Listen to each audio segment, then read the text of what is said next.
This is the telescopic teacher pointer, and as you can see, whenever it's fully collapsed down, it's pretty darn small. I'm a huge person, but it's just the size of my hand. For reference, here's a kind of a standard size Sharpie, so it's slightly larger and girthier than that.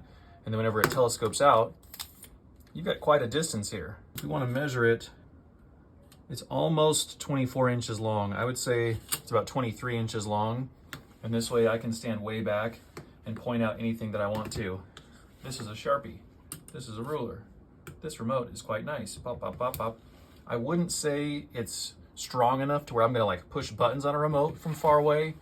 It's not really used for any kind of operation, but I'd say that it is handy if you want something that's slightly amusing. I mean, a laser pointer is pretty boring. This thing is pretty hilarious to see a little gloved finger out like that. It's a pretty satisfying thing, and it feels very sturdy whenever it's collapsed all the way down. It feels nice and strong this way, so that's the way I store it.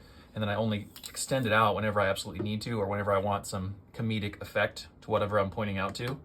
This way it does feel slightly more flimsy. I think you could pretty easily bend this if you didn't collapse it in line, so just be aware of that. But if you're going to use it for anything up close, then you could even use it like this, where it's compressed or even partially extended, and it's a lot more robust that way. For a bit more of a close-up view on the size of how big the pointer is and how big the hand is, here's a standard Apple AirPod Pro, just for a comparison. And you can see that the hand is about the same size as an AirPod Pro. It's a normal kind of gloved hand, a little bit cartoonish.